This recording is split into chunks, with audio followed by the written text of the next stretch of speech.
अस्सलाम वालेकुम। मेरा नाम सुहेल शब्बीर है और आज मैं आपको बताऊं कि आज बहुत बड़ा दिन है, हज का दिन है। आज दुनिया भर से हाजी जो है वो अपनी हज के फरीज़े की अदायगी के लिए खाने काबा पर पहुंच रहे हैं। अरफा के मैदान में सब जमा होंगे।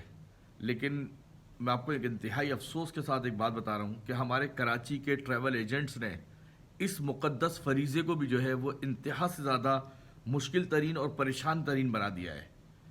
मेरी अभी कुछ फजर की नमाज का भी टाइम हो रहा है, 6 सवा 6 बजे का टाइम हो रहा है और अभी मेरी एक हाजी से बात हो रही थी और मैं उसे अब मैंने दुआओं के लिए उससे दरख्वास्त करना चाहिए तो उसने वहाँ से बद्दुआएं देनी शुरू कर दी।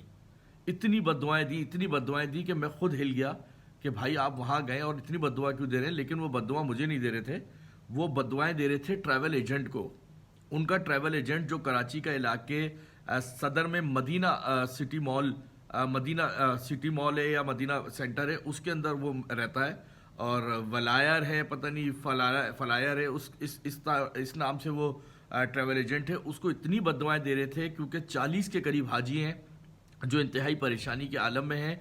ना उनको ट्रांसपोर्ट दी गई है, ना उनको रिहाइश दी गई है, ना उनको खाना दिया गया है।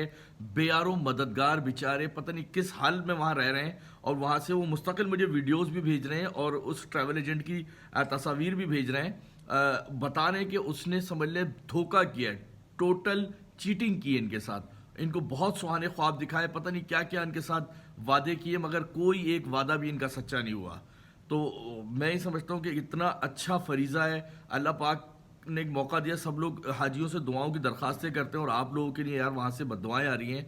तो कम अज़ कम ट्रैवल एजेंट्स वाले कुछ नहीं कर सकते तो बुलंदो बांग दावे ना किया करें, सुहाने ख्वाब ना दिखाया करें। जो लोग जो है वो परेशान होते हैं, दुख तकलीफ होती है, बड़ा अफसोस होता है ये बातें सुनकर।